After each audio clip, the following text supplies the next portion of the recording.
I know an oil change isn't the most complicated thing in the world and probably doesn't need too much documentation, but I thought I'd film mine and list some of the things that I do. Maybe you can add a few things in the comments, things that you do during your oil changes. We can all catch some ideas off each other. First thing I like to do is start with a clean oil pan, wipe it out, clean it out. That way when you get done draining the oil into it, you can look into it and you'll spot, say, a metal flake or something that doesn't belong there.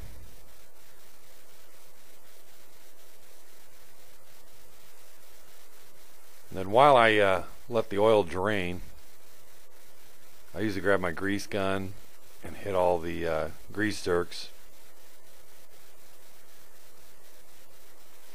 Before I grease it, I wipe all the zerks clean so you don't force any dirt into the joint. Also keeps it from plugging the grease zerk.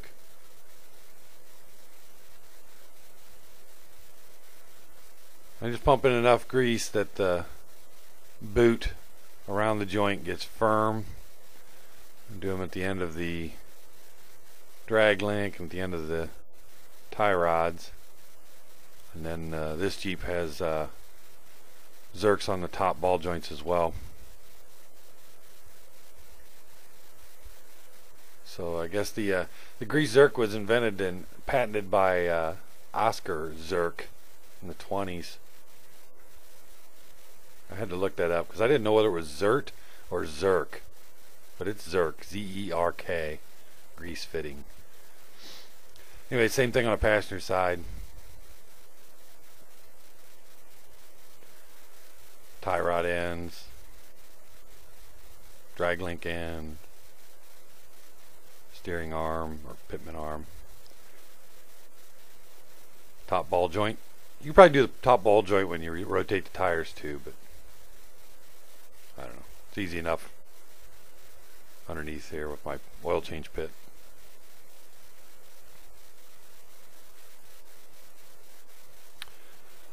And by the time I'm done with that, it's usually time to put the drain plug back in.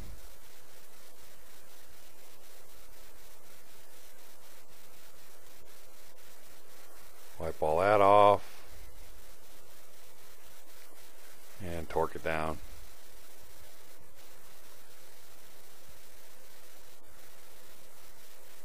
25 foot-pounds.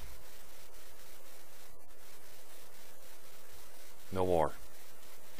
If ever going to show taking the filter out from up above, the filter on the 4-liter Jeep engine is on the side, passenger side of the motor. You can really get it from either the top or the bottom. I'm going to show taking it out from the top.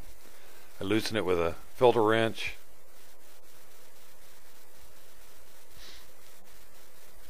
And you probably know this trick, but before you put an oil filter on, you should spill a little oil on it, clean oil, and then rub it around with your finger so that the rubber seal is wet.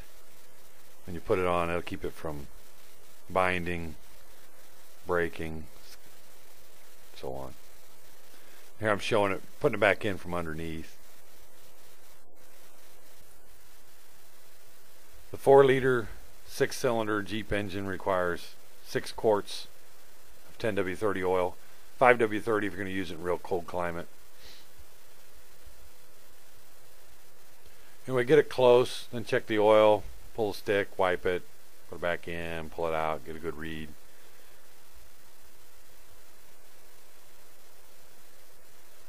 It doesn't hurt to run it a little bit to fill the new filter, and then check the oil. If you have to, add a little bit.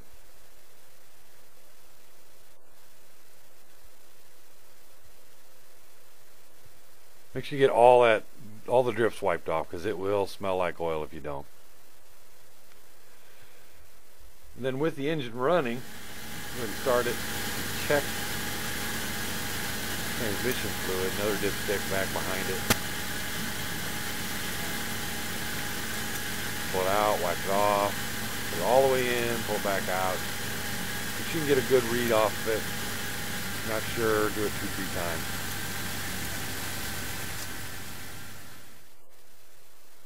I'm going to check the other fluids, and it really helps to see the level of fluids in these plastic bottles. if you stick your trouble light behind it.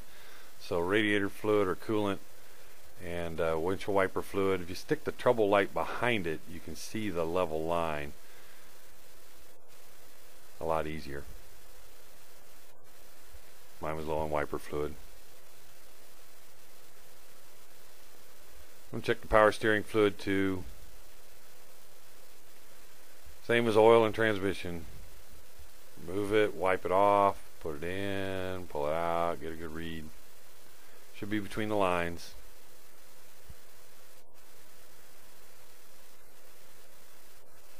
And some of these things like power steering fluid, if you're low there, find the leak. You got to get that repaired.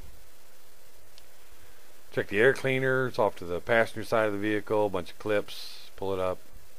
This air cleaner was changed the last time I changed the oil, so it's in good shape. But give it a good visual inspection. Down in between the pleats. And then I rotate the tires every time I change the oil in this Jeep. In my old pickup truck, I did it every other oil change. But this thing's short wheelbase and big meat, so it really works the tires. So I just put it up on jack stands, do it a side at a time, rotate front to back. Speaking of schedules, the Haynes manual I have says change the oil every 7,000 miles. I think that's nuts.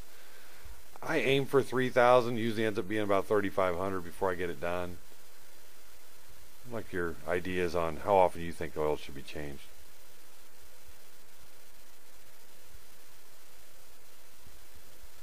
Anyway, I get them on. I just hand start them and then run them in with my weak Buffalo impact. And then I come back once it's on the ground and torque them all to 95 foot-pounds with a torque wrench. This is also a good time, since the air hose is out, to check the tire pressure. I try to check my tire pressure once in between oil changes, plus every oil change. These are expensive tires, and you don't want to wear them out because you're running it low. Anyway, that's it. Jeep on.